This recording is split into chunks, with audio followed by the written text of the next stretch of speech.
Olá, pessoal, boa noite.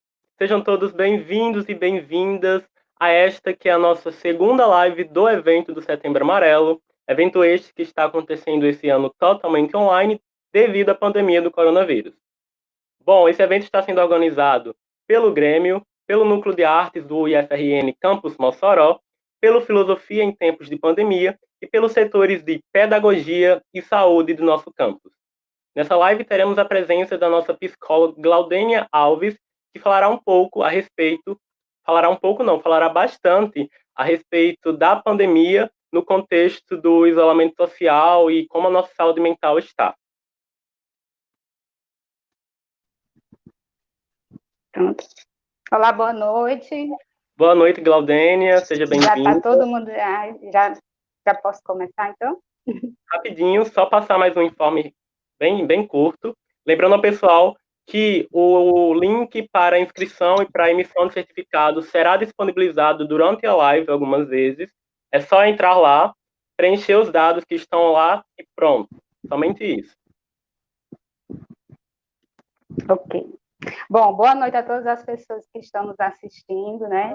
Um bom dia, uma boa tarde, um olá para quem vai assistir depois, uma vez que essa live vai ficar gravada. Quero já começar agradecendo a toda a comissão organizadora. Não vou citar nomes para não ser injusta, porque eu sei que tem muita gente aí que trabalhou, que está trabalhando, né, Charlie? Nós aí, Exatamente. essas últimas semanas, ficamos bem próximos. Obrigada aí por tudo, né? Por ter me ajudado a mexer nessa plataforma. É isso. Tá certo. Eu também estou nervosa por ter controlado a minha ansiedade. Eu acho que a minha ansiedade, ela se deve à falta que eu estou sentindo de vocês. Entrar naquela escola sem ver nossos alunos, nossos familiares e nossos colegas servidores é muito angustiante. Então, não pense que o tema é fácil, ou é fácil para mim e é difícil para vocês. Eu acho que ele é difícil para todos nós. Então, aqui, essa noite, eu acho que é mais um compartilhamento de experiências, de sentimentos, e que seja uma noite bastante produtiva. Lembrando que setembro é o mês do Setembro Amarelo, mas é também o mês do Setembro Verde, que é sobre a doação de órgãos e tecidos, não é isso? Então, assim, eu falar sobre esse mês é falar de um mês que é verde e amarelo, é um mês sobre vidas, mas um mês que também a gente tem a morte meio que rondando, não é isso? Porque só alguém que está muito comprometido fisicamente está nesse momento à espera de um órgão, de um transplante.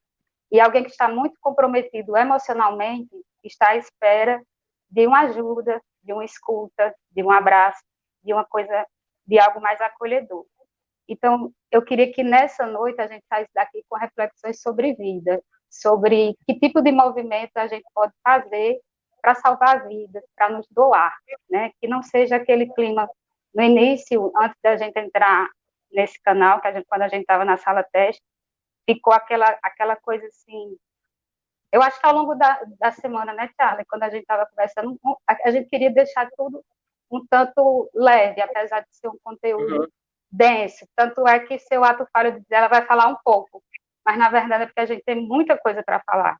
É verdade. E que a gente fique com essa mensagem, principalmente porque nosso país é um país que ainda vive muito. Quando a gente fala em saúde, a gente fala em cura. Quando se fala em saúde, a gente fala em prevenção, quando se fala. E pouco a gente fala sobre promoção de saúde mental, promoção de saúde física. Então, por isso eu elogio também a participação da professora Mônica, né, que será a terceira live. Então, é isso, eu acho que a gente já pode começar, e aí é com você, Tiago. Pois bem.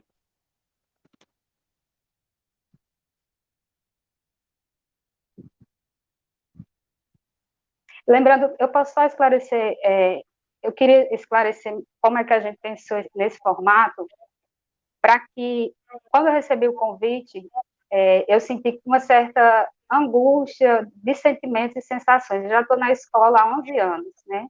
Então, conheço bem nossos adolescentes, E aí eu pedi que eles fizessem algum roteiro, trouxessem já algumas dúvidas que fossem pertinentes ao que eles estavam sentindo.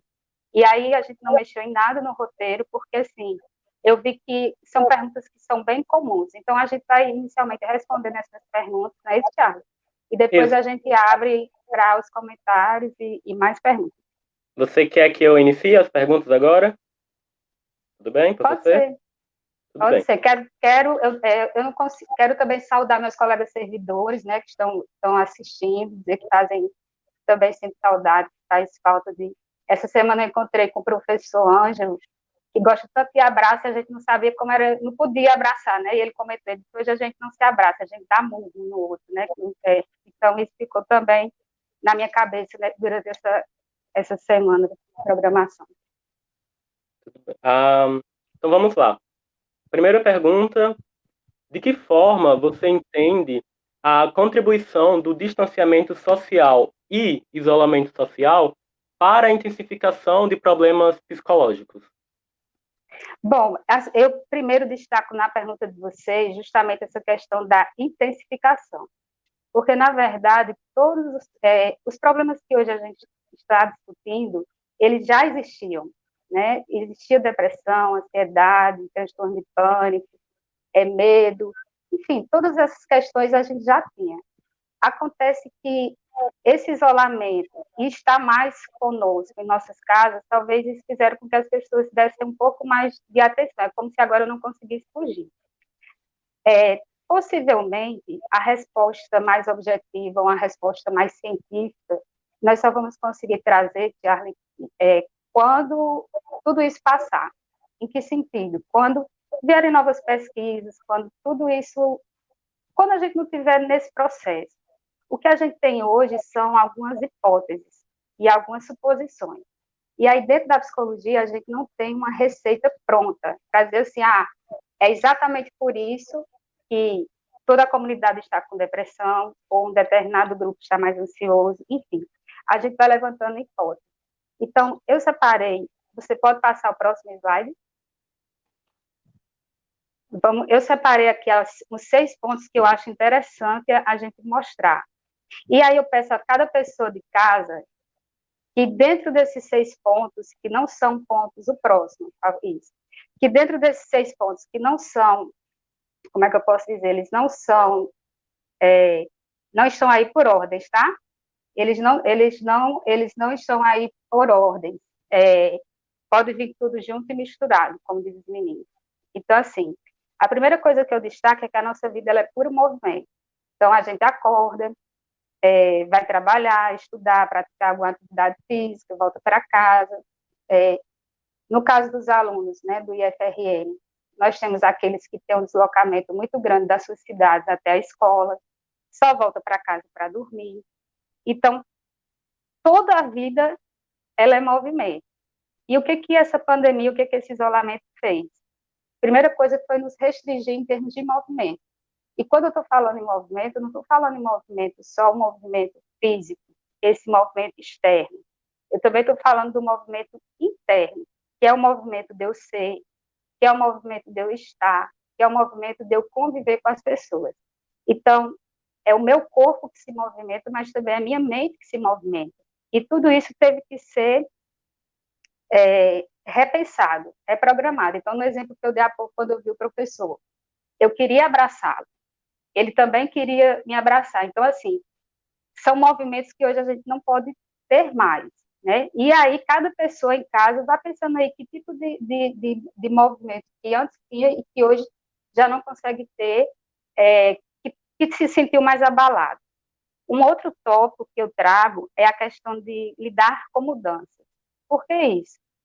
Ficou notório que nós tivemos que repensar tudo, desde a forma de trabalhar, estudar, a forma de ficar em casa também, porque quando a gente fala nesse movimento, eu volto para casa, muitas vezes só para dormir, e aí eu chego em casa, eu tenho que lidar com outras habilidades, com habilidades de convivência, com habilidades que antes eu não percebia, uma série de mudanças que cada um aí vai tendo que se adaptar. E quando a gente fala em mudança, sempre vem uma angústia, sempre vem a questão do novo. É um novo que assusta, porque muitas vezes a gente está numa situação que ela é difícil, que ela é ruim, mas eu tenho medo de me arriscar. Então, nesse contexto, não. A gente está numa situação difícil, está numa situação que é ruim, mas a gente tem que mudar. E essa mudança a gente vai ter que escolher dentro de tantas restrições o que a gente pode fazer. Uma outra coisa que eu destaco é a questão de lidar com o tempo, que é muito ligada à questão dos nossos movimentos. Por isso que eu falei que não tem uma ordem específica. Lidar com o tempo como? Ninguém consegue controlar o tempo, mas a gente tem uma rotina mais ou menos programada, né? Como eu falei antes, acordar, trabalhar, estudar, ter um lazer, praticar uma atividade física. Então, esse tempo hoje, ele está totalmente... No início, a gente teve um tempo que era... Se você for comparar qual era a noção de tempo que nós tínhamos lá em março, janeiro, fevereiro, março, e essa noção que nós temos hoje, ela é completamente diferente. Então, há pessoas que perderam os dias da semana, há pessoas que trocam os horários, que não se que estão, inclusive, com transtornos de sono, tudo isso relacionado ao tempo. E aí vem também a questão do nosso espaço, que é qual é o espaço que eu estou falando? Mais uma vez, esse espaço que ele é físico, esse espaço também é emocional. Quando eu falo espaço, hoje eu estou na minha casa, estou trabalhando aqui, estou me expondo, né? Vocês estão na minha casa. E é muito... E quando eu estava conversando com a professora Elza, que estava lá em Fortaleza, está lá em Fortaleza. Então, os nossos espaços parece que eles se alargaram, e que a gente tem que ter... Antes, a gente fazia isso por uma videoconferência, aqui e acolá, uma telechamada, enfim. Mas hoje faz parte de uma rotina. E você precisa ter uma noção de qual espaço você está ocupando, até onde você pode ir se alargando, porque senão a gente fica com várias telas ligadas no computador, várias reuniões ao mesmo tempo, por exemplo, que vocês do Grêmio devem passar enquanto estudantes, que os meus colegas servidores, trabalhadores de outras áreas também estão passando, e você fica meio que desnorteado, assim, né, de saber onde é que eu estou. Estou na minha casa, mas ao mesmo tempo em vários lugares do Brasil, enfim. E uma outra questão é a sombra da morte, né? Se antes a gente colocava a morte para um contexto bem distante, para um contexto fora de mim, hoje a morte ela está bem próxima, ela está dentro da minha casa, ela está na minha vizinhança, ela está com alguém que é muito conhecido, alguém com algum familiar, alguém que conhece alguém que já passou por isso. Então, a própria ideia da morte que fica aqui nos arrodeando, ela é muito presente. E, por fim, nessa questão, eu destaco a própria ideia da flexibilização, que foi um termo que eu escutei de um colega de Aracaju, que ele disse assim: Glaudene, ainda não consegui flexibilizar minha mente. Por quê? Eu achei esse termo muito interessante. A gente antes tinha uma ordem, vamos dizer assim, uma ordem, ordem porque eu não encontro outra palavra, eu não sei, outro termo, que era uma restrição total, um isolamento total, e de março para cá, dá quantos meses aí? A gente tem agora a flexibilização, só que essa flexibilização é como se eu ligasse o botão e desligasse o botão. Então, são esses termos que eu trago aqui apenas como hipótese, tá? Isso não foi testado, mas que eu acho assim, que levantam pontos para a gente pensar por que a gente está adoecendo tanto, ou por que isso está intensificando, né? Onde é que eu estou no meu tempo, no meu espaço, no meu movimento, como é que eu estou lidando com essa morte que está me arrodeando, e com essa ideia de flexibilização, que flexibiliza algumas relações sociais, mas que não permite o aperto de mão, que não permite eu ir almoçar, jantar. Se eu for almoçar e jantar em um restaurante, as mesas estão mais distantes.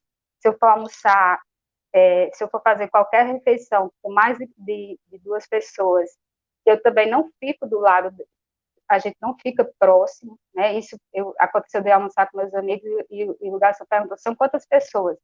Tem que pular uma cadeira Então, assim, que ideia é essa de flexibilização? Como é que a gente está lidando com isso? Então, são as questões que, para essa primeira pergunta que vocês trouxeram, eu estou devolvendo para vocês.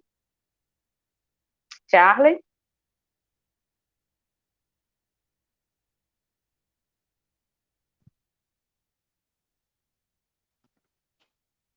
Perfeito, perfeito. Pequeno atraso aqui, mas a gente vai indo e vai dando certo. Vai dar certo. A explicação está maravilhosa.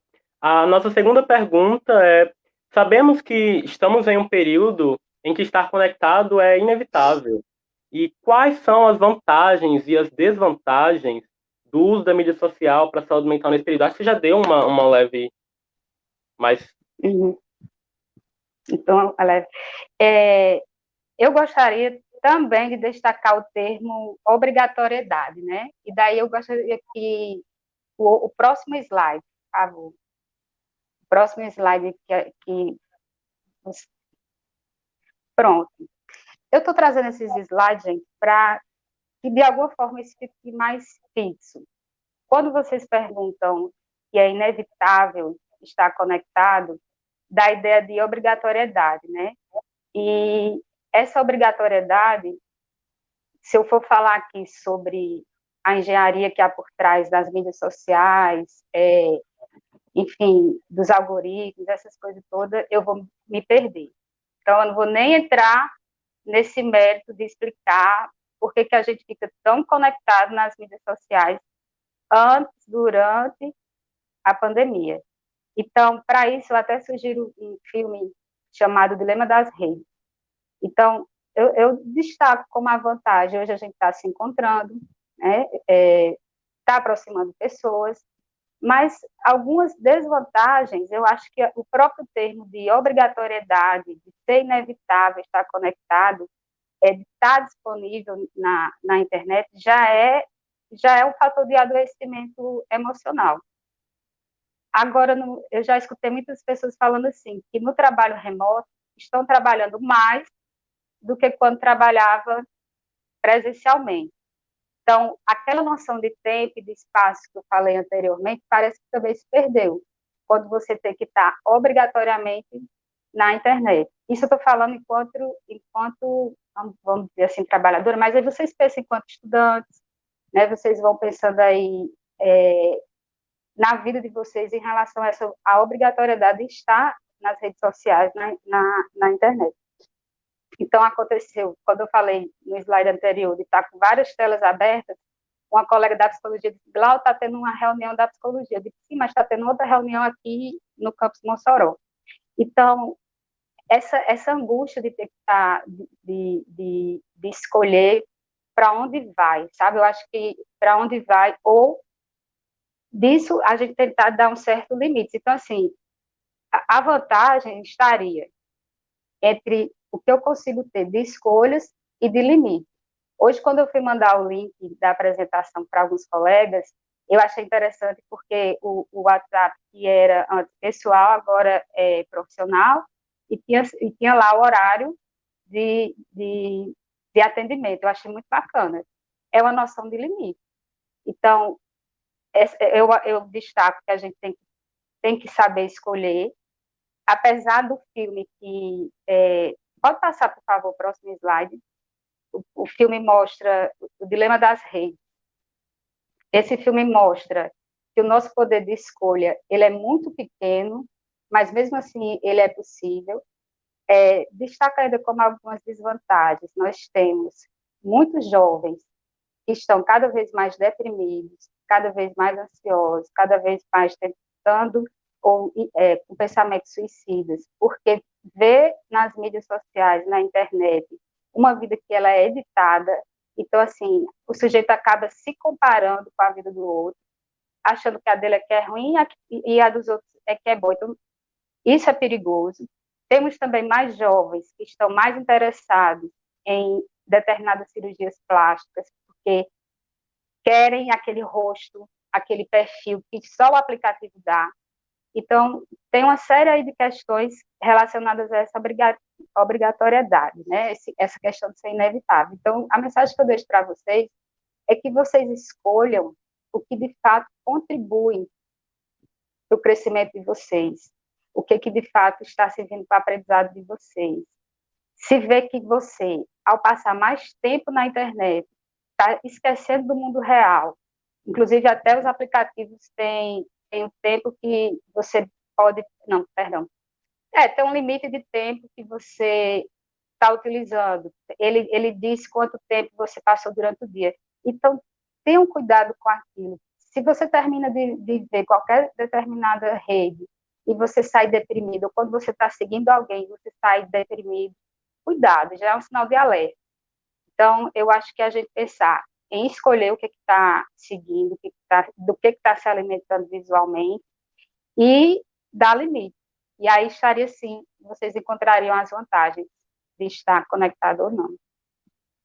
Próximo. Charlie.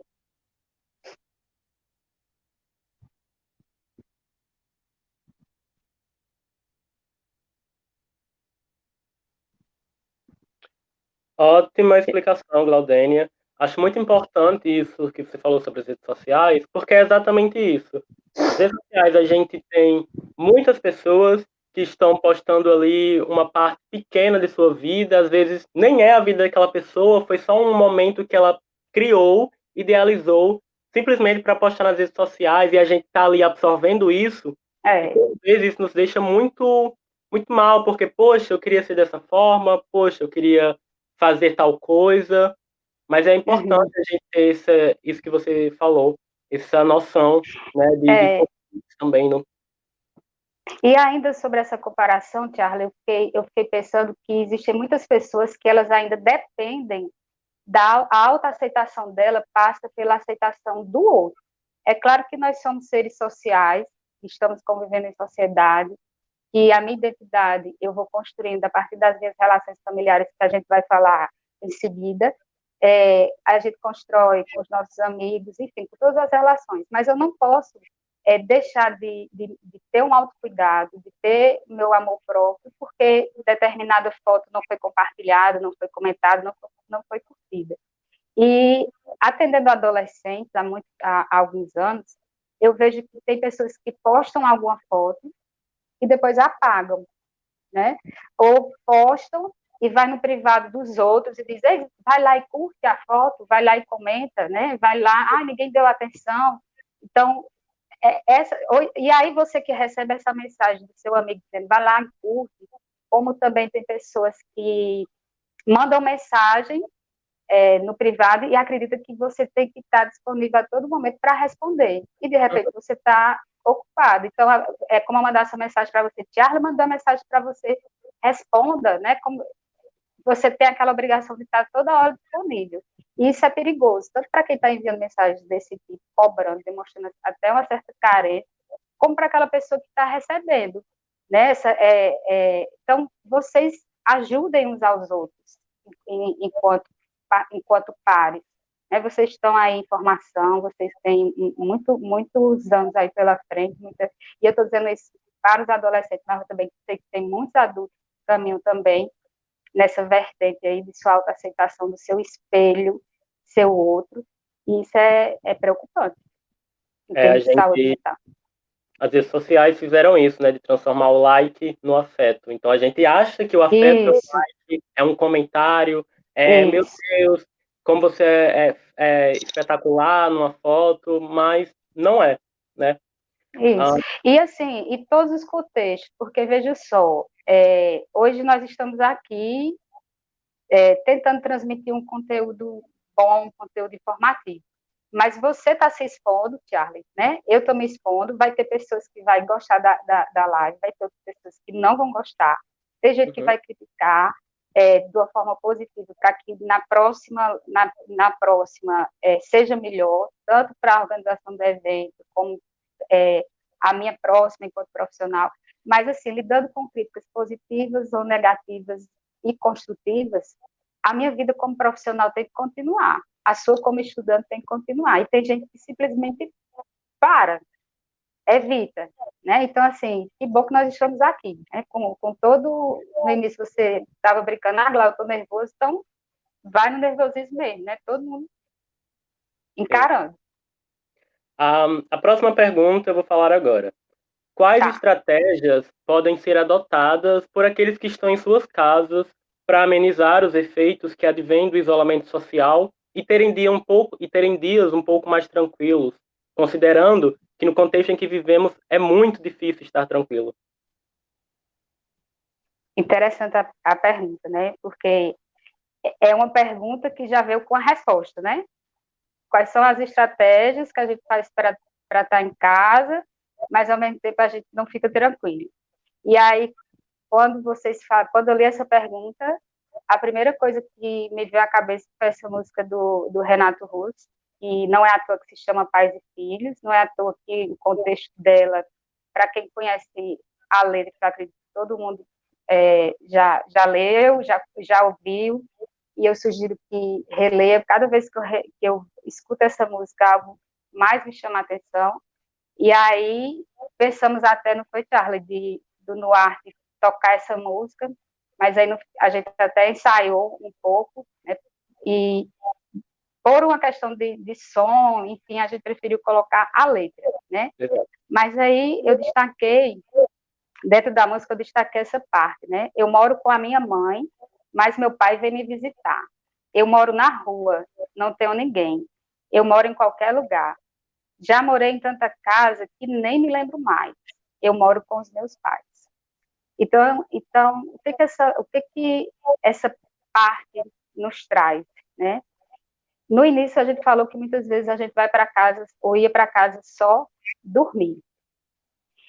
Esse só dormir pode ser realmente um momento de descanso, um momento de se sentir mais acalentado, um momento de ser um ambiente acolhedor, mas conhecendo a realidade de muitos, não é bem assim, né? Muitas vezes a gente só vai para casa, muitos adolescentes, que é um fato que eu lamento, só vão para casa dormir no sentido de realmente fugir de alguns problemas de convivência. Isso me machuca como psicóloga, e aí é um alerta que eu deixo aos pais, e que a nossa escola ela é muito acolhedora, nós temos uma biblioteca muito boa, nós temos internet, nós temos o núcleo de arte, nós temos o Grêmio, o SEAS, enfim, o ginásio, piscina, o próprio setor de saúde, e o nosso setor de saúde tem muita satisfação em dizer que os alunos vão lá, não apenas porque estão doentes, mas vão para falar conosco, chega lá e fala, eu vou lhe dar um abraço, fala com o Beth, que é nossa recepcionista. Então, assim, nosso setor de saúde ele é muito frequentado, vamos dizer assim, não necessariamente por os meninos estarem com alguma doença, algum problema. Isso a gente se sente feliz enquanto escola, mas também se preocupa com essa história de só ir para casa para fugir de alguns lapsos de convivência. Então, isso acontece também com os adultos, né, que vão para casa no, no último horário também para não ter esse reencontro. E aí, nesse momento, eu sugiro a vocês que revejam e reconheçam quem são os pais, quem são os familiares, quem são seus filhos, quem é que está dentro de casa. Porque, assim, eu moro na rua, eu não tenho ninguém. Eu fiquei pensando que essa rua, muitas vezes, é o quarto de vocês. Muitas vezes é o quarto do adolescente que passa o dia lá e que os pais também estão desesperados. Minha gente, eu vou contar um segredo, quebrar aqui o sigilo. Os pais de vocês se desesperam com a história do quarto, porque diz, Glaudeano, não sei o que vocês me faz tanto quarto. E abram a porta do quarto, pelo amor de Jesus. Conversem com os pais de vocês. Se surpreendam. Eu atendendo uma adolescente recentemente, e ela disse uma coisa que eu achei muito bacana. Ela disse, Glau, eu não sabia que a minha irmã pensava como eu. Aí disse lá o tema que ela e a Júlia estavam debatendo. E ela disse assim, eu fiquei tão feliz porque a minha irmã pensa como eu, porque cada uma morava numa cidade diferente. Uma fazia faculdade no determinado estado e a outra fazia no outro estado. Então, agora estava todo mundo dentro de casa. E aí eu deixo eu fiquei feliz graças a Deus, uma história de um reencontro aí familiar que surpreende. Então, saiam do quarto. Professora Eusa trabalha aí com a filosofia, diga os meninos para sair dentro da caverna, né, para que vocês realmente se reencontrem. E eu destaco também eu moro na rua, não tenho ninguém, que muitas vezes a gente está dentro de casa e está sozinho, né, está sozinho. Então, vamos repensar essas relações. Vamos pensar também quem mora só e não consegue lidar com sua própria convivência, não consegue lidar com sua própria companhia.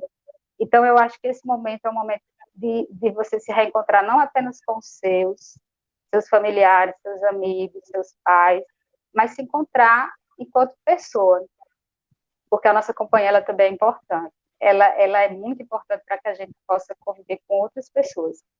E aí, eu queria o próximo slide, porque vocês trouxeram a crença que não é tranquilo. E parece que não é mesmo, né? Depois que eu falei tudo isso, aí eu vou pedir que vocês sejam tranquilos, né? Até meio que...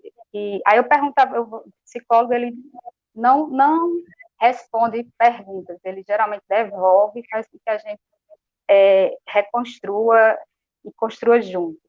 Então, quando vocês dizem que não é tranquilo, eu concordo, né, com alguns exemplos que eu citei, mas eu trouxe um exemplo positivo. Eu sei que se a gente se permitir, vamos encontrar mais exemplos positivos. Depois vocês mandam para mim no direct do Instagram, tá? O que foi que vocês descobriram quando saíram do quarto, tá bom? A gente pode combinar isso, mandar para mim no privado. Para a gente ver. Eu fiquei muito feliz com a fala dessa moça que eu atendo, e eu queria mais histórias como a dela. E quando você disse que não será tranquilo, por tudo aquilo que a gente conversou no primeiro slide, e o que a gente vem conversando, eu entendo que realmente não é tranquilo. Mas qual é o meu papel na construção dessa tranquilidade, né? O que eu posso fazer para que isso seja tranquilo? Porque quando eu tenho uma crença, a crença é um pensamento fixo, difícil de mudar. Quando eu já acredito que não é tranquilo, aí eu vou só tendo comportamentos que vão legitimando a crença de que aquilo não é tranquilo. Então, o que eu posso fazer para ser tranquilo? O quanto eu posso ceder para ser tranquilo? O que depende de mim e o que não depende? Para que essa convivência, para que a minha casa seja um ambiente tranquilo. Isso aí também eu deixo como dever de casa, para vocês pensarem, tá bom? Próximo, Thiago. Próxima pergunta. Isso. Tivemos no Rio Grande do Norte um aumento de 10% nos números de suicídio durante a pandemia. Esse é um dado do CCE-DRN. A que se deve esse aumento? Quais são os sinais de alerta e como pode-se ajudar essas pessoas, especialmente agora que temos que estar fisicamente distantes? A quem elas devem recorrer? 3 partes, uma pergunta. São três perguntas, cada uma bem complexa, né? Então, vamos lá, vamos à primeira, né? O próximo slide, Charlie, por favor, próximo slide. Vocês perguntam a que se deve esse aumento. Bem, não existe, no comportamento suicida, uma única explicação. As causas, elas são complexas e variadas. A gente tem uma tendência sempre de procurar e eu entendo, até pela angústia. Hoje eu estava conversando com a professora Socorro, nossa amorosa, meu bem, e a gente estava conversando sobre esse assunto, e ela relatava uma situação de muita angústia, inclusive de um caso que a gente já compartilhamos de experiências juntas. E quanto que foi angustiante a gente ficar se perguntando o que foi que aconteceu, o que era que eu podia ter feito, onde eu errei, o sentimento de culpa. Então, a gente tem que eu não diria que a gente tem que se conformar no sentido, eu não encontro outro termo, tá? A gente está aqui ao vivo, é difícil de procurar agora uma palavra melhor, mas nós temos que saber lidar com o fato de que talvez a gente nunca vai saber realmente o que foi que aconteceu. Porque, como eu disse, as causas elas são variadas e elas são complexas. E que uma não extingue a outra. Mas aí eu queria destacar o próximo slide. coloque aí, que eu gosto muito dessa entre aspas, explicação que o colega coloca. A questão central do suicídio não é sobre morte ou sobre matar. Antes, é uma questão da cessação da consciência a fim de evitar uma dor psíquica insuportável. Se um indivíduo atormentado pudesse, de alguma maneira, interromper a consciência e continuar vivo, por que ele não optaria por essa solução? Em suicídio, a palavra-chave não é morte, mas é dor psíquica. Então, o autor está praticamente dizendo que o morrer, o matar, é pequeno, ainda, vamos dizer assim, é indescritível. O que está por trás é uma dor que ela é muito maior do que o que a gente pode imaginar. Então, o que o indivíduo pensa, ou quando ele comete esse ato, não, na verdade, não é tirar a vida, é arrancar sua própria dor. Ele coloca aqui que o indivíduo está atormentado. Se o indivíduo está atormentado, é a questão do seu pensamento, é uma questão de restrição cognitiva. O que é isso? A capacidade de julgamento, a capacidade de tomar decisão, a capacidade de avaliar a realidade, ela está comprometida. Então, ele não consegue ainda encontrar um caminho que seja mais saudável, mais adequado para eliminar essa dor. Então, aí, eu trago para vocês uma pergunta, né? O próximo slide. Já que ele fala que os indivíduos, quando cometem esse ato, estão atormentados, eu pergunto a cada um de vocês, o que é que dizem seus pensamentos?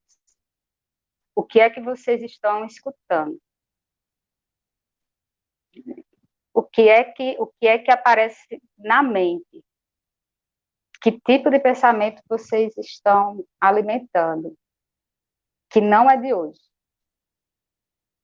Porque é outra tendência que nós temos, é ficar procurando a causa ou no presente ou no passado recente.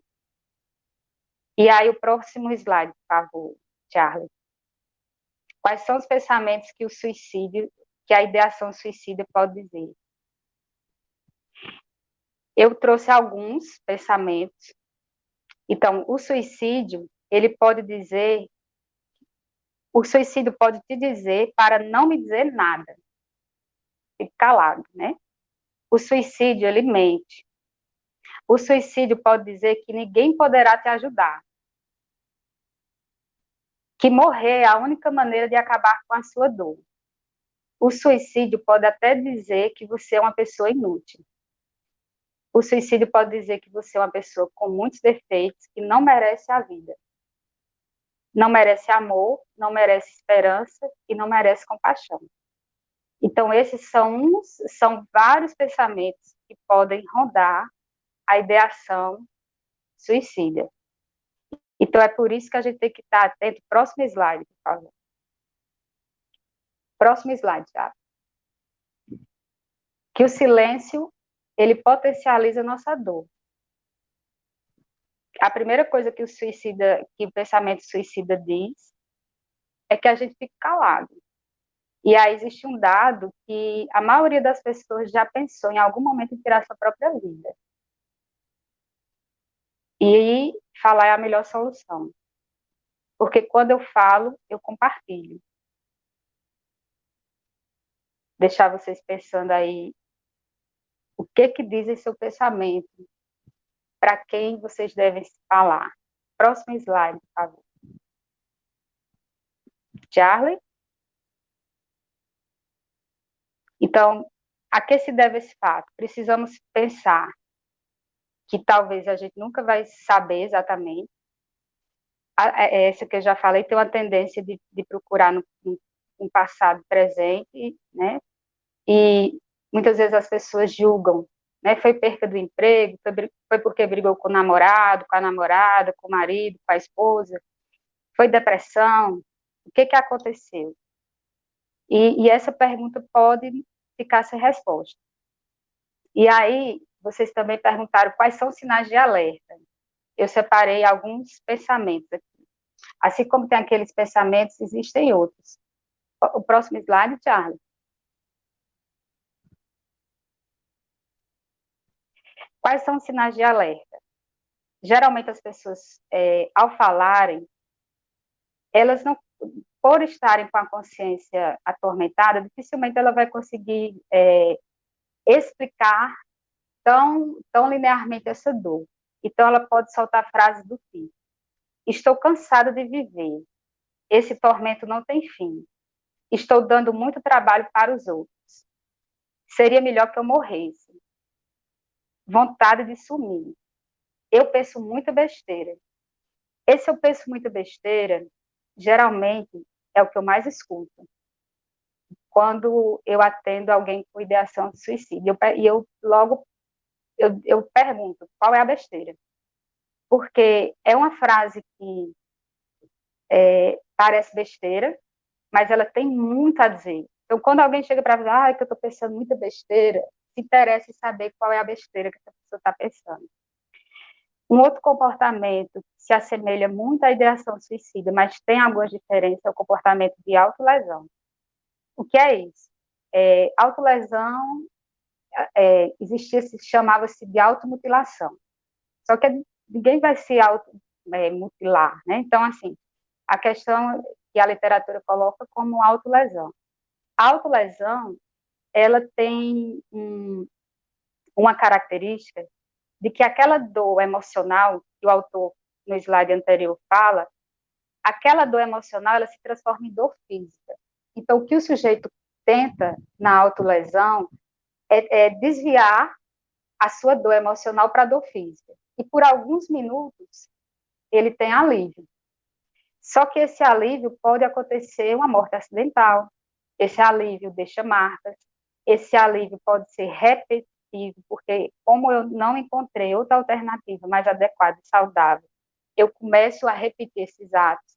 Então, essa dor que antes eu conseguia desviar, agora eu posso querer acabar com ela, que é por isso o conceito. Então, suicida, ele pensa em acabar com a própria dor, a dor insuportável. E aqui é como se o sujeito ele desviasse a dor emocional para a dor física. Porque no que corta, eu realmente vou sentir uma dor. E aí eu tenho como, entre aspas, explicar, justificar essa dor que eu estou sentindo. É como se ela ficasse uma dor real.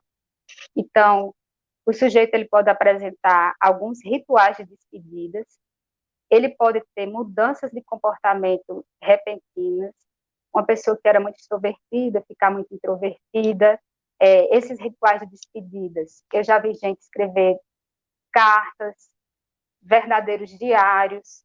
Eu atendi uma pessoa que escrevia diários, e enquanto ela escrevia diários, ela estava se comunicando, ela estava falando, e a gente trabalhava isso nas sessões, ela continua viva. E, enfim, gente que começa a se desfazer de alguns objetos. Então, geralmente, quando esse comportamento chega, as pessoas já têm deixado alguns sinais, algumas marcas.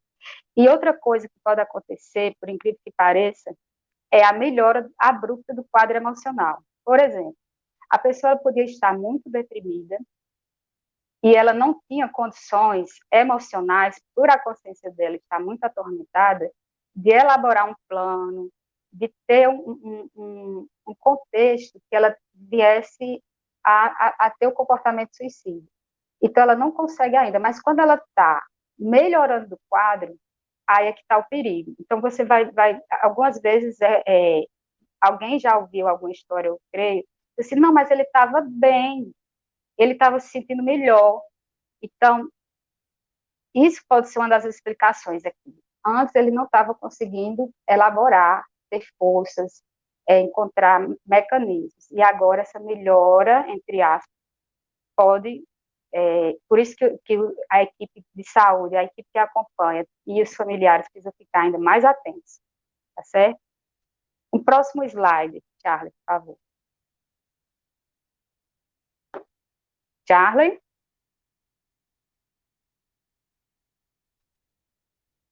Eu falei que existem alguns que a gente não tem uma causa específica, que existem vários comportamentos, trouxe alguns sinais de alerta, mas o que nós sabemos é que existem fatores de risco e fatores de proteção. Dentro dos fatores de risco, nós temos os fatores de risco sociodemográficos, fatores de risco psicossociais e etc. Então, o primeiro que eu trago aqui é a questão do sexo, né? O sexo masculino, ele tem uma taxa de mortalidade por suicídio maior do que as mulheres. Por outro lado, as mulheres tentam mais. Elas tentam mais suicídio do que os homens. Algumas pessoas fazem até alguns comentários no, maldosos. É porque o homem vai no valendo. Não é assim. Muitas vezes é porque o homem tem acesso a meios letais mais fáceis do que as mulheres. Existem algumas explicações sobre gênero e essa parte das tentativas de suicídio. O que é certo é que o homem acaba tendo a maior mortalidade e as mulheres elas tentam mais. A idade, existem mais, os adolescentes tentam mais suicídio do que os adultos, mas, em compensação, a taxa de mortalidade ainda é maior nos adultos. A religião, ela tanto pode ser um fator de proteção, como ela pode ser um fator de risco. Ela é um fator de proteção quando ela permite que a pessoa procure, quando eu digo que ela permite, é que ela incentiva as pessoas a procurarem auxílio em assistência à saúde, em assistência à saúde mental. Nós sabemos que alguns segmentos religiosos verdadeiramente condenam o uso de medicações, condenam, têm verdadeira aversão aos médicos, aos psiquiatras, aos psicólogos. Então, assim, essa religião, esse segmento religioso muito mais atrapalha, e aí eu não estou citando A nem B, mas estou falando de segmentos, do que ajuda. Já aquele segmento religioso que incentiva, que apoia, que vai lá, que faz aquelas visitas, que fazem aquela oração, né, no sentido do acolhimento, sim, é uma religião que é um fator de proteção, por dar àquele indivíduo um apoio social, dar a ele um grupo. Aquela religião também que tem um estigma preconceituoso com relação a quem tenta, a quem comete suicídio, também não é um fator de proteção, né? É um fator de risco. E aí, um outro fator de risco, o próximo slide, por favor, Charlie. E aí, o próximo fator de risco, esse me deixa bem preocupada, muito preocupada por dar com os adolescentes. Aliás, todos me deixam, mas 11 anos trabalhando no IFRN, eu acho que esse é o nó, que é a questão da orientação sexual, né? Os adolescentes e adultos jovens que têm uma orientação sexual homossexual, bissexual, transexual, que fogem dessa questão hétero, eles acabam tentando mais suicídio do que os heterossexuais. E isso não é um conflito interno, não é um conflito porque ela não esteja lidando com a sua própria sexualidade. Esse conflito é um conflito interpessoal, é um conflito na hora de falar com os pais e com a família, é um conflito na hora do apoio familiar, dos amigos, é o estigma e a discriminação, é a agressão e a violência física. Então, assim, quando eu falo que é o nó, é porque eu já vi muitas histórias lá dentro do IFRN, histórias realmente agressivas, de mortes que eu posso considerar simbólicas, no sentido, mas que também machucam, que também dói muito, dói para mim também, viu? Mas também já vi muitas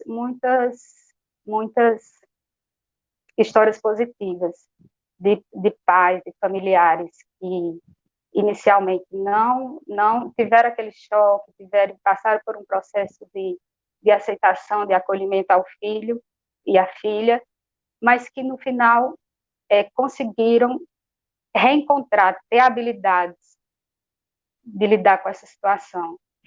Porque eu acredito que primeiro venha o amor, o respeito. Eu peço sempre aos pais nessa situação, e eu vou pedir a cada um aqui. Vejam, porque muitos dizem, Glaucia, eu não vou aguentar ver meu filho beijando outro rapaz.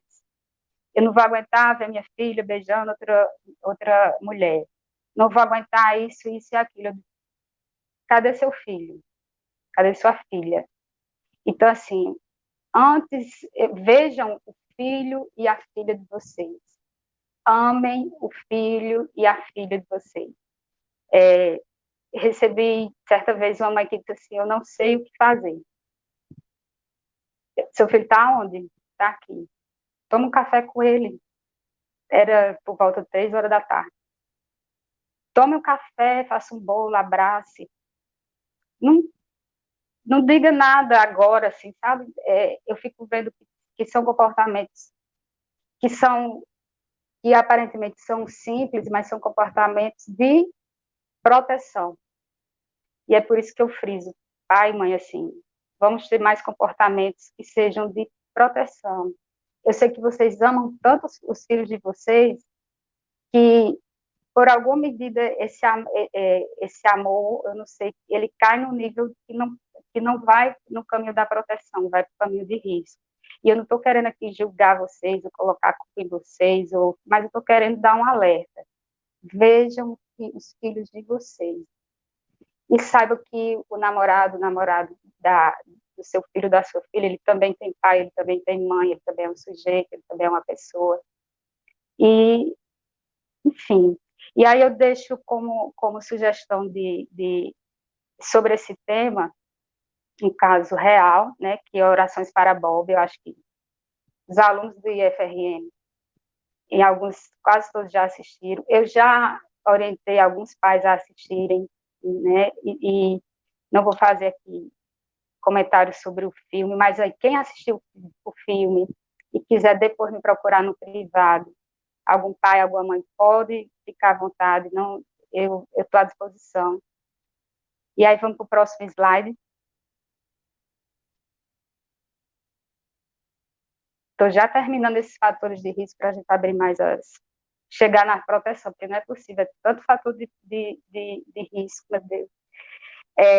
Os fatores relacionados a transtornos mentais. Nós temos aí os transtornos mentais, depressão, transtorno bipolar, uso de substância alcoólica, história familiar, transtorno mental, falta de tratamento ativo. O que acontece? Não necessariamente você tem um transtorno emocional que vai levar você a ter ideação suicida ou comportamento suicida. O que acontece é que um tratamento mal feito, no sentido de você não aderir ao que é proposto pelo seu médico, pelo seu psicólogo, por quem lhe acompanha, é um risco, né? Então, história familiar de suicídio. Por quê? Porque se naquela família teve alguém que cometeu isso, ou em cada geração, um exemplo, tem isso, aquela família acaba meio que ensinando, entre aspas, que aquele comportamento é a única solução para sair de uma situação de dificuldade. Então, é por isso que o histórico de família caminha nesse sentido. Tentativa de suicídio. Gente, quem comete suicídio, se você for analisar, teve mais de umas tentativas. Então, não tem essa história de se fosse verdade, faria de uma única vez. Não. Geralmente são vários comportamentos. Próximo slide. E aí próximo slide, os fatores psicossociais. Nós temos perda ou separação dos pais, instabilidade familiar, ausência de apoio social, isolamento social. Por isso que é tão importante a gente praticar esporte, a gente pertencer a um grupo religioso, a gente pertencer a um grupo artístico, cultural, né? Não vamos se isolar, meu povo. A questão do desemprego, aposentadoria. Desemprego e aposentadoria está muito relacionado a não ter o que fazer, não ter um plano de trabalho, outro, ou não conseguir estabilizar a vida, sem aquela rotina do trabalho, vergonha, humilhação, que é o bullying. E aí eu chamo a atenção também para a vergonha e a humilhação nas redes sociais, nos lixamentos virtuais, que a gente precisa ter cuidado, né? Muitas pessoas passam por isso e não suportam, né? Baixa autoestima e pouca flexibilidade para enfrentar adversidades. E aí agora vamos para os fatores de proteção. Próximo slide. Fatores de proteção. Pode ir. Os fatores de proteção, gente, flexibilidade cognitiva, como eu falei antes. As pessoas que têm que estão atormentadas, elas conseguem enxergar o suicídio como única alternativa. Então, quando os autores colocam essa flexibilidade, é a flexibilidade de analisar por outras vertentes. Disposição para ser aconselhado, disposição para buscar ajuda, abertura à experiência de outras pessoas. Por isso que é importante os grupos, por exemplo, eu falei que era um risco a questão do abuso de substâncias alcoólicas. Então, veja como é importante o grupo de alcoólicos anônimos, por exemplo, onde aquele grupo ali compartilha experiência. Então, outros grupos podem ser formados como fatores de proteção. Habilidades de comunicação, não é você falar certo, falar bem, mas é você estar disposto a colocar o que você está sentindo. Habilidade e movimento para solucionar problemas da vida. Por que eu destaquei aí a palavra movimento? Tem um postzinho que eu vi na internet que eu achei bem interessante, que é assim, você pode tropeçar, só não pode se agarrar à pedra.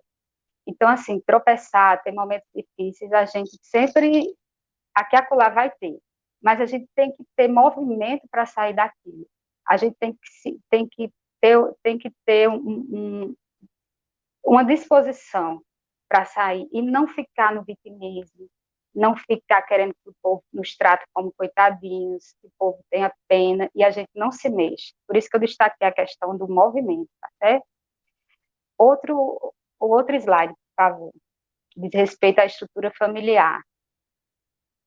Como a gente falou no slide inicialmente, ter um bom relacionamento interpessoal, um senso de responsabilidade em relação à família, pais atenciosos e consistentes, criança pequena, apoio em situações de necessidade.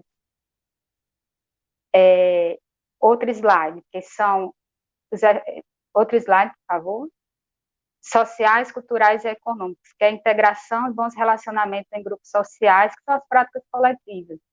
E aí, eu acredito que a professora Mônica, por isso que eu elogiei vocês, na programação. Se você for pensar, os fatores de proteção seriam o que a gente poderia ter como direitos básicos na nossa sociedade, né? Direito a uma boa alimentação, a emprego, a renda, a práticas esportivas, artísticas, culturais, enfim, seria ter um autocuidado, uma promoção de saúde, como eu falei no início. Próximo slide. A pergunta que vocês fizeram foi grande, eu tive que separar em várias outras, né? Então, como se pode ajudar essas pessoas, especialmente agora que temos que estar fisicamente distantes? E aí, eu trouxe outro quadrinho, próximo slide. Charlie, outro slide, pronto. Veja só, gente, nós vimos que o silêncio potencializa a dor. Então, a primeira coisa que a gente precisa saber é onde dói. Através de uma escuta acolhedora e não julgadora. E mais do que aconselhar, é importante ouvir. E não comparar nossa dor. Tem pessoas que, quando vão conversar com outras, que elas começam a ouvir a dor alheia, ela diz, não, mas eu tenho isso, isso, isso, isso. Então, abafa a dor do outro. E aí, essas pessoas, quando elas iam colocar essa dor para fora, vem uma dor que ela é incomparável, porque onde dói em mim pode não doer em vocês, e onde dói em vocês pode não doer em mim. Então, essa escuta ela tem que ser acolhedora e não julgadora. Se você não tem condição de escutar, não pergunte. Seja verdadeiro com você. Inclusive, quando nos anos anteriores, quando a gente fazia o Setembro Amarelo presencialmente, os meninos faziam a campanha do abraço, de distribuir alguns cartõezinhos, teve um aluno que disse, Lau, eu não gosto disso, porque tem fulano que nunca abraça a gente, aí quando é no Setembro Amarelo, quer abraçar. Então, isso que ele falou diz respeito à verdade de nossas ações, né? A você ser coerente com você. Então, se você não suporta ouvir alguém, não pergunte, mas se você está disposto a ajudar, pergunte seguindo minimamente esse espaço. Uma escuta que seja acolhedora, não julgadora, contacte alguém que essa pessoa se sinta segura. Lá na escola, já precisei, e sempre que eu preciso eu faço isso, contacto o melhor amigo, um professor que pode ajudar, enfim. E nunca esquecer de uma ajuda profissional, os pais, né, que precisam entrar nesse circuito aí. O próximo slide, que aí eu trouxe frases que a gente deve evitar.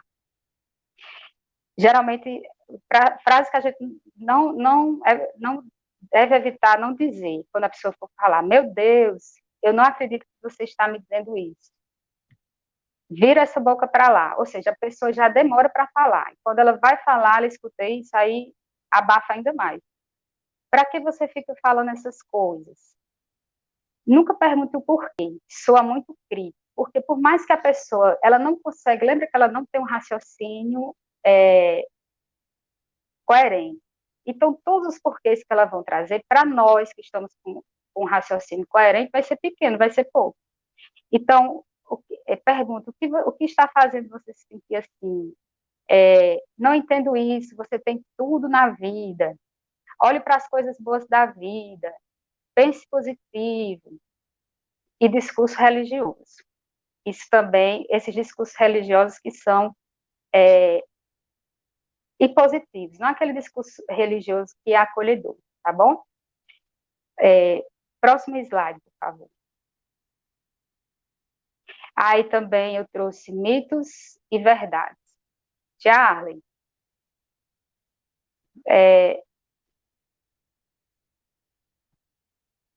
eu queria que você me ajudasse a ler. Oi, tô aqui. Vamos fazer o seguinte, para o povo não ficar cansado da minha voz. Você lê os mitos, eu leio a verdade? Maravilha. Posso começar? Dá certo? Você consegue ver? Eu estou Tá. aumentando aqui. Tá, então lê aí o mito para mim. Mito número 1. Pessoas que falam sobre suicídio não têm intenção de se matar. A verdade. A maioria das pessoas que falam sobre a intenção suicida chega ao ato. Mito número 2. Alguém com propensão suicida está determinado a morrer. Como vimos, há uma ambivalência entre o desejo de vida e o desejo de morte. Então, aí que a gente pode atuar. Inclusive, no vídeo de chamada que os meninos fizeram, vocês colocaram isso, não foi, Charlie? Que 90% dos casos poderiam ser evitados, né? Porque tem essa janela aí, né? Mito número 3. Conversar sobre suicídio pode encorajar o ato. Conversar abertamente pode fazer com que a pessoa sinta-se acolhida e tenha a oportunidade de pedir ajuda. Mito número 4. Somente pessoas com transtornos mentais cometem suicídio. Comportamento suicida é provável quando o sofrimento é intenso e insuportável, independentemente da existência de transtornos emocionais. Então, não é só pessoas deprimidas que podem cometer esse ato, né? Que é uma questão que é muito associada. E o último, suicídio é um ato de covardia, coragem ou falta de Deus no coração. Suicídio é um ato de desespero, de quem já não percebe alternativas para lidar com a dor. Essa parte é aquilo que você tinha comentado anteriormente sobre o suicídio ser esse válvula de escape, podemos falar assim, de uma dor muito intensa, né? A questão Isso. mais é a pessoa querer fugir dessa dor que ela está sentindo e... Isso. Tá? Isso, exatamente. E aí, para falar dessa dor, tem um filme chamado Helena, e eu deixo também de sugestão para vocês assistirem, que fala desse desespero, dessa dor, tá? Chama-se Helena. E aí, o próximo slide é onde procurar ajuda. Você pode passar para mim?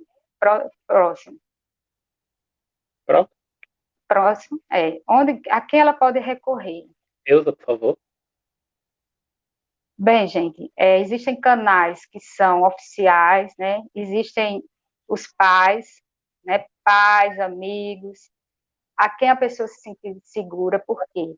A partir do momento que ela procura alguém que ela se sinta segura, essa pessoa vai contactar uma rede de apoio.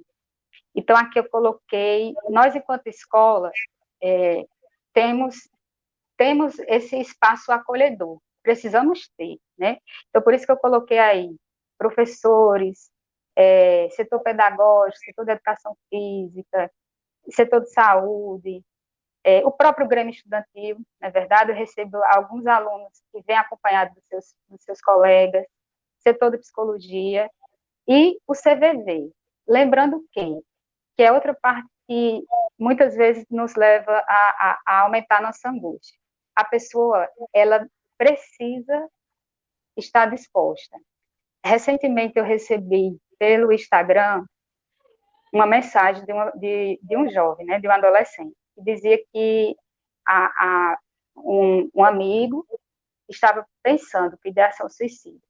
E eu dei algumas orientações, não muitas, até porque eu não conheço o caso, mas a primeira foi essa, de falar com os pais, de procurar alguém, e ele disse, Glau, a gente já ligou para o CVV, mas a pessoa não quis falar com a atendente do CVV. E o que a atendente do CVV respondeu era que não poderia passar nenhuma instrução, passar nenhuma informação, a não ser para a própria pessoa.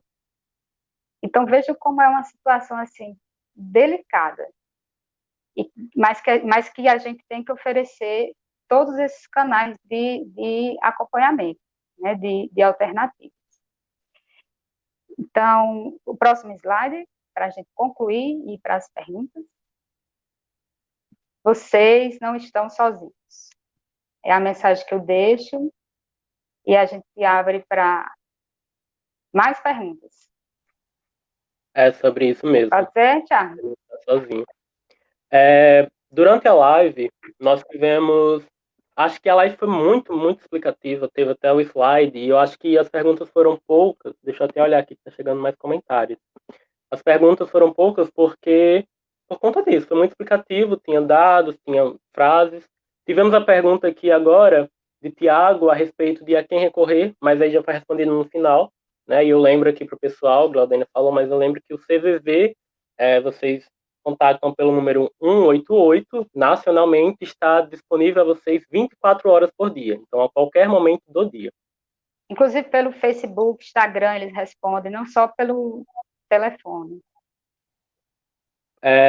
Pronto, pelo que eu vi, não tem mais alguma pergunta, não tem mais nenhuma Mas se você quiser ler algum comentário, porque de repente o comentário pode surgir outras questões. Deixa eu ver.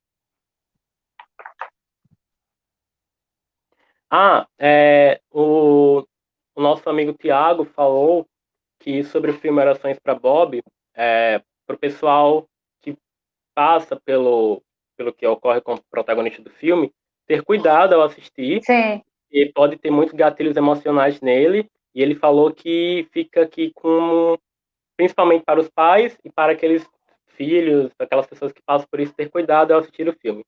Esse comentário aqui. Tá certo. O pessoal estava te elogiando bastante durante a live, falando aqui, excelente exposição, amando. Laconce Lacerda falou. Deixa-me ver outro aqui. Parabéns a Glaudene, aos organizadores. Hélio comentou. Que profissional maravilhosa, parabéns. Ângelo comentou. E muitas outras. Thaís colocou aqui, parabéns, Glaudênia. Muitos elogios à sua explicação. Meu Deus, vamos. Obrigada, gente. A Pois nós. Bem Olha, lembrado, já. Fagno colocou aqui, Fagno Vale. depressão pode ser hereditária? Ela tem um componente biológico. Agora, sim, é difícil a gente dizer essa questão da hereditariedade. O que a gente pode falar mais é a questão do próprio ambiente. Porque, veja só, se você tem um familiar muito próximo seu que sofre de depressão, geralmente você acaba aprendendo algumas habilidades com essa pessoa. Então, se ela está com humor deprimido, se ela está com baixa de energia, se ela está com... se ela tem uma forma negativa de enxergar a vida, ela acaba inconscientemente passando isso em suas atitudes. Então, eu que sou criança, eu que estou crescendo nesse ambiente, né? Eu posso pensar que o mundo é todo assim, Uhum. entendeu? Então, assim, ela tem um viés biológico, por isso tem a questão da medicação, enfim, químico, inclusive. Então, a gente trata a depressão dependendo do grau, que existe leve, moderado e grave, com as medicações. Por isso que medicação e psicoterapia, porque às vezes só com a medicação você resolve a parte química e biológica, mas o que está por trás, que são justamente essas relações familiares, que são a minha capacidade de enxergar, a minha consciência, né? Ela precisa ser trabalhada. As minhas crenças, que eu falei lá no início, ela precisa ser trabalhada, e aí a medicação não vai atuar. A medicação, o que, é que ela faz? Ela me equilibra quimicamente, neurologicamente, para que eu consiga, muitas vezes, até falar. Quando tem casos de depressão que é tão grave que a pessoa fica no mutismo seletivo, que a gente chama, fica muda, fica sem se alimentar, então ela não tem força sequer para falar. Então, a medicação ela vai agir nesse sentido, para dar mais energia e que a gente, enquanto psicólogo, consiga trabalhar. Entendeu? E a pessoa. É, ótima explicação, e eu gostaria de fazer uma pergunta, já que eu estou vendo aqui que não tem mais nenhuma. Eu queria saber sobre. Eu sei que deve ser um assunto extenso, mas se você puder dar alguma explicação breve sobre essa diferença entre depressão leve, média, algo assim que você falou, moderada. Leve, moderado e grave. Pronto. Assim, a diferença vai ser a intensidade dos sintomas e a duração dos sintomas, e o quanto que esses sintomas atrapalham, entendeu? A pessoa pode ter uma depressão leve e ela ainda conseguir trabalhar, por exemplo, ela conseguir ainda se alimentar, ela não ter aquela depressão clássica, que é baseada numa tristeza ou algo assim. Ela pode estar sofrendo de irritabilidade, ninguém desconfia que é um quadro depressivo.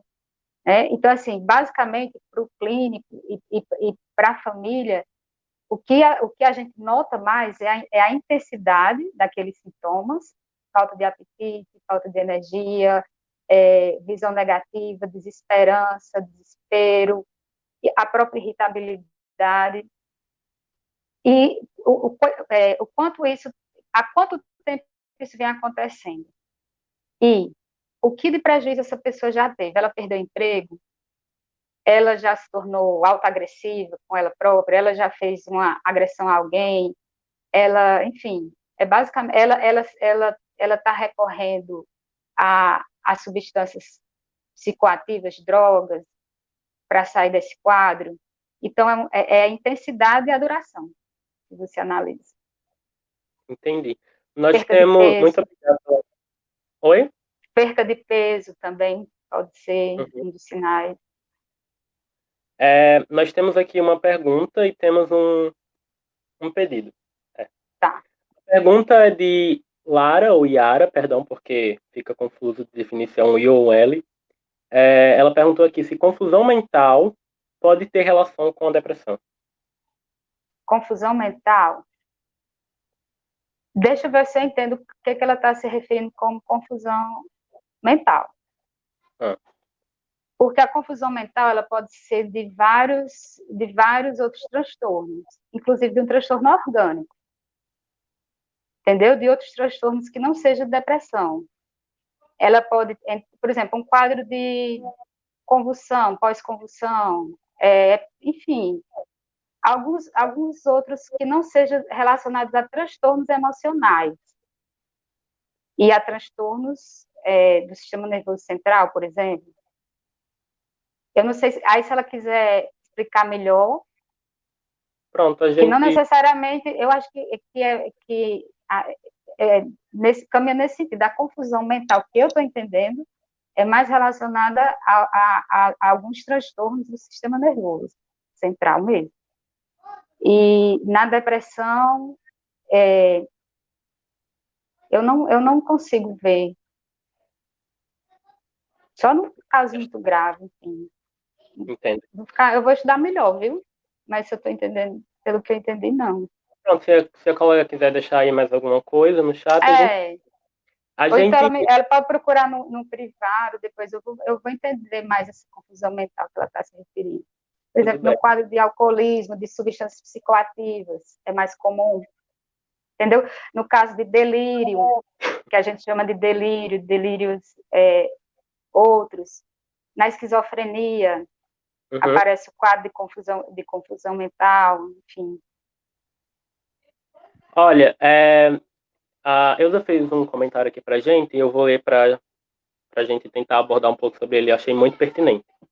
Depressão não escolhe sexo, idade ou cor da pele, mas estudos mostram que enfrentar diariamente situações hostis e racistas, como acontece com negros e outras minorias, poderia. Ela pediu para a gente comentar sobre isso e acrescentou: estudos internacionais e os poucos produzidos nacionalmente indicam que a saúde mental da população negra é Isso. diretamente afetada pelo racismo estrutural que orienta as relações políticas, econômicas, jurídicas e familiares. Esse ela acrescenta. Depressão não escolhe sexo dado cor da pele. Ah, ela voltou, tudo bem. Ela pediu pra gente abordar um pouco sobre isso. Eu sei que não estava no roteiro da live, mas se Não, você. mas tá, com certeza. Foi muito, muito pertinente, professora, porque, assim, a saúde da população negra, como ela bem colocou, é algo que o nosso racismo estrutural, né, faz de conta que não existe a população negra, ou então caminha pela miscigenação, onde a miscigenação está todo mundo junto, misturado, e é como se as desigualdades raciais, econômicas e sociais não existem. Então, se eu não reconheço que existem essas desigualdades de acesso à saúde, de acesso à educação, de acesso à economia, eu também não crio políticas públicas para uma parte da população, porque eu estou num contexto que é todo mundo igual, que é todo mundo, ela pode até me corrigir, né?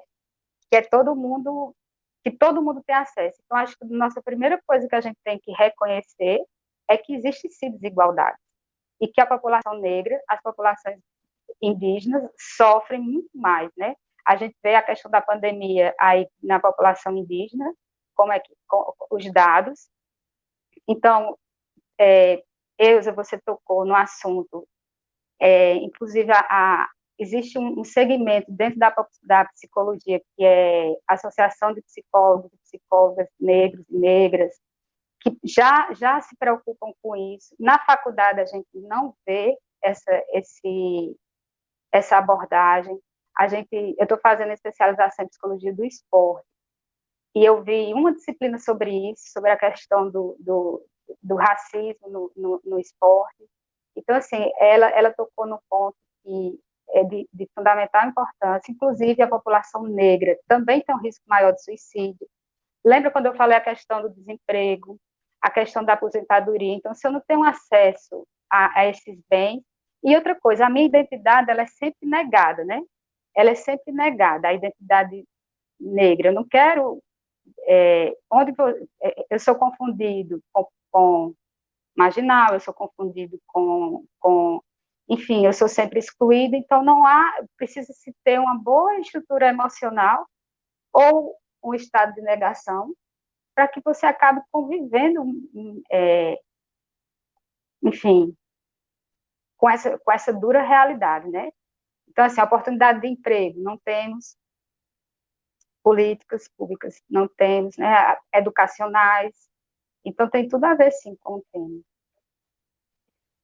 repressão policial e todas repressão, essas questões isso, que as pessoas negras do país são acorrentadas, enfim.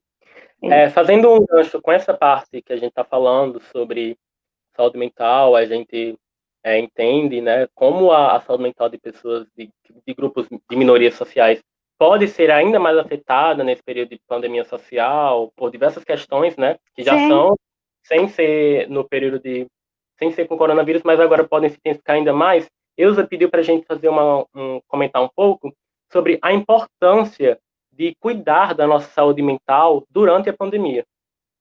Pode frisar um uhum. pouco disso? A importância de cuidar, eu acho que é sempre, sempre, sabe? Como a gente falou desde o início, assim, de rever nossas relações, porque assim, quando a gente fala em saúde mental, a gente está falando de um todo, né? Eu não recorto a minha saúde mental, eu só consigo entender minha saúde mental baseada no contexto. Por isso que eu falei a questão do esporte, por isso que eu falei da questão da religião, por isso que eu falei dos grupos, da arte, né? Da cultura, e do nosso autocuidado. Eu sempre bato na tecla da gente conviver melhor conosco, entendeu? Nesse sentido, assim, de ser individualista, no sentido do amor próprio, da autoestima, porque geralmente a gente só pensa em saúde quando a gente está caminhando para uma doença. Né? A pergunta dela, né? A saúde mental na pandemia. Repare que sempre a saúde ela tem que estar ligada a alguma doença. O que eu trabalho, tanto com vocês, alunos, adolescentes, com os meus pacientes em consultório particular, é que a gente deve se preocupar com a saúde sem necessariamente pensar que é porque uma doença está vindo, entendeu? Então, quando a gente tem, aí, Thais, nossa nutricionista está assistindo, quando a gente tem alguém que se alimenta de modo saudável, a gente diz o quê? Ixi, essa pessoa está perdendo um gosto, o prazer dos alimentos, o prazer da vida. Parece que fazer uma dieta mais regrada, uma alimentação saudável, é como se fosse um castigo, uma punição. Da mesma coisa em relacionada às atividades e os exercícios físicos, né? Por isso que eu não vou perder a live de Mônica de jeito nenhum. Então, não são punições a gente promover saúde, mas infelizmente a gente tem um hábito de só lembrar da saúde muito próximo da morte ou muito próximo de uma doença. Então, eu acho que nesse contexto que fica essa mensagem. Vamos se autocuidar, vamos autoamar, sem pensar em doença, sem pensar em morte, pensando mesmo. E eu falo isso não no sentido de negação de uma doença, negação da vida, mas no sentido de promoção, tá? Para que a gente não fique sempre essa crença, essa concepção de que o autocuidado tem que caminhar com uma doença, entendeu? Entendi, sim. Como agora não está surgindo mais perguntas, a gente vai encaminhando um pouco para o final da nossa live. Eu gostaria só de fazer um gancho entre uma última pergunta de Elza, para fazer também a divulgação da nossa próxima live. Elza apontou o seguinte: mais de 4,5 mil universitários apontam episódios de ansiedade ou depressão durante a pandemia. Ela pediu para a gente fazer uma breve explicação sobre isso, para você fazer uma breve explicação sobre isso, e ao final eu encaminho para o final da nossa live e divulgo a próxima. Durante a pandemia, né? Isso. Eu acho que deve-se muito às incertezas de como é que vai ficar, porque a ansiedade ela está ligada à nossa antecipação de futuro, né? Eu não sei o que é que vai vir amanhã, a gente não tem noção de quanto tempo nós vamos ficar nessa situação. Por exemplo, nós vamos retornar às aulas, então há aquela angústia, a ansiedade, tanto dos professores, educadores, equipe, gestão, vocês alunos, de como vai ser esse retorno. Então, essa ansiedade, eu penso que ela está ligada ao futuro, é esse o conceito quando a gente pensa em ansiedade, é de antecipar, é de buscar prever, enfim. Então, eu acho que está relacionado a isso, está relacionado também com o desejo de voltar, por exemplo, aqui nos atendimentos remotos, né, que eu faço com alguns alunos que me procuraram, tem muitos que dizem assim, Glaudênio, eu não vejo a hora de voltar para a escola. Então, assim, o desejo é de voltar fisicamente para o IFRN. E por todas essas questões que nós já discutimos. Então, assim, é um desejo que está sendo tolhido, né? Que está sendo, vamos dizer assim, adaptável, não sei. Então, eu acredito, Elza, que seja relacionada a essas questões, né? Das incertezas, das angústias, de como estão as relações em casa também. O desejo, muitos estão, principalmente na questão da universidade, de terminar o próprio curso para ter uma sessão logo enquanto profissional, enfim. Ilza falou aqui, ansiedade, medo e exaustão estariam sendo reforçadas durante a quarentena e abalando a saúde mental dos educandos e educadores. Por isso, Sim, deveríamos reforçar o autocuidado e, como diriam os filósofos, em especial Plutarco, saber ouvir. E nisso de saber ouvir, João fez uma pergunta aqui no chat para gente, durante a sua explicação final. Por que a saúde mental é vista como um tabu por muitos adultos, mesmo existindo índices enormes de mortes por transtornos mentais? é uma boa pergunta. Não é? Além dessa questão que ele coloca do índice de morte, você veja que a necessidade das pessoas, elas reconhecem, mas eu acredito que é uma questão cultural, de preconceito, ainda é um mito quem procura é doido, né, que quem procura é louco, não enxerga, por isso que quando eu falei que eu não consigo entender a saúde mental como algo recortado do meu corpo. E as pessoas que têm esse preconceito, que têm essa dificuldade, é porque elas enxergam como algo que não é delas, entendeu? É, vou dar um exemplo bobo. Quando a gente diz que está com dor de cabeça, a gente põe a mão assim, né? Eu estou com dor de cabeça.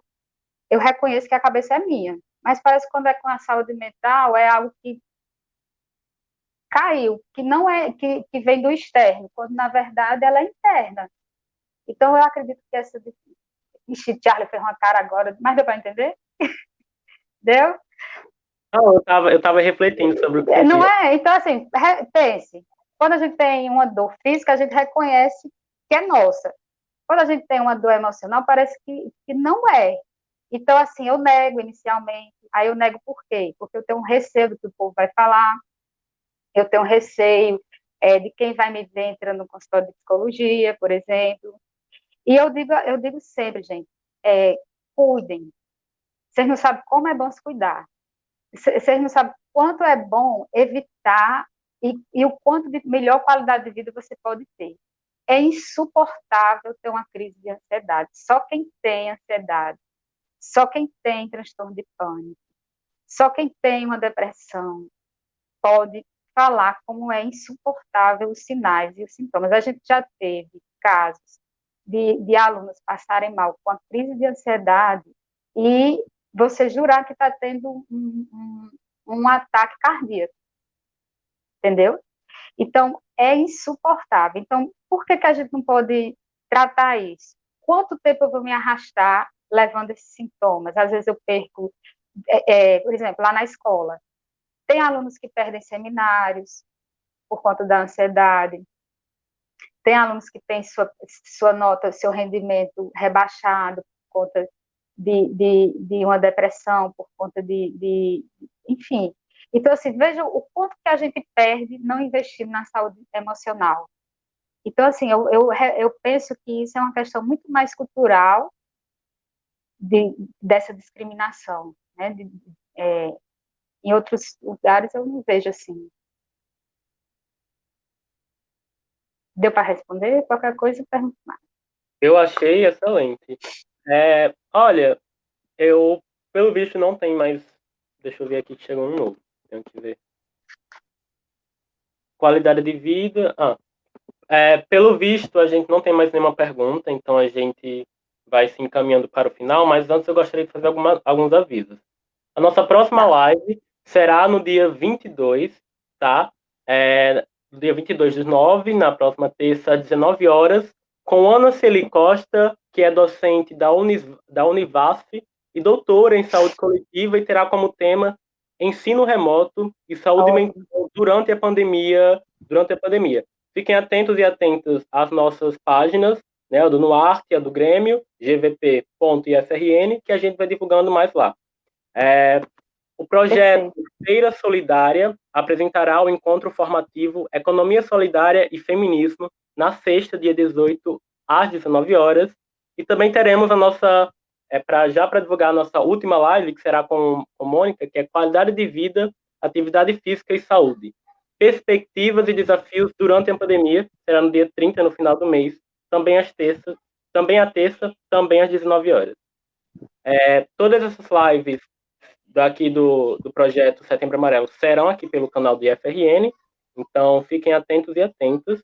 A gente agradece, Glaudene, a sua presença, a gente agradece a sua explicação, que foi ótima, o pessoal te elogiou Obrigada. bastante aqui no chat, e acho que a gente já Obrigada. vai para o final, mas se você quiser fazer as suas considerações finais, fique à vontade. Não, eu agradeço que bom que atendeu às expectativas, né? Me coloco à disposição novamente para qualquer outro tema, né, que eu possa contribuir. Vocês estão de parabéns pela iniciativa, pela organização, né, por tudo isso que a gente sabe que não é fácil organizar um evento, sobretudo um evento que ele é totalmente online, né?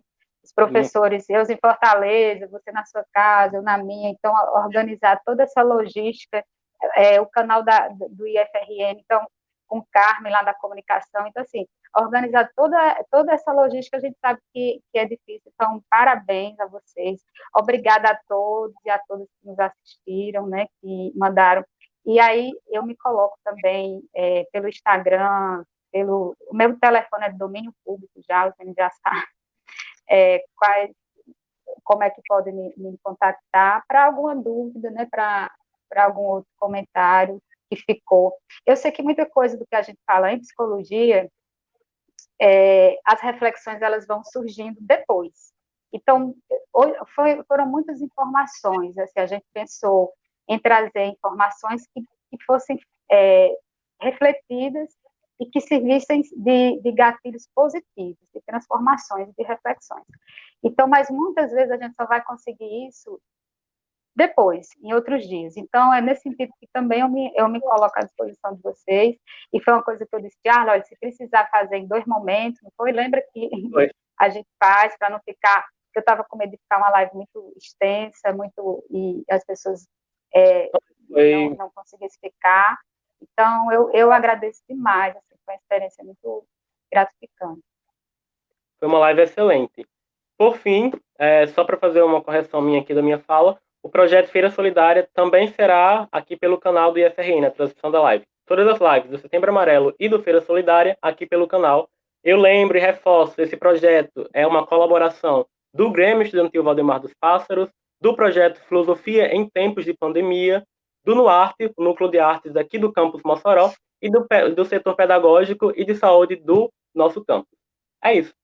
Essa foi mais uma live, Boa nos vemos noite. na próxima, dia 22. Até logo.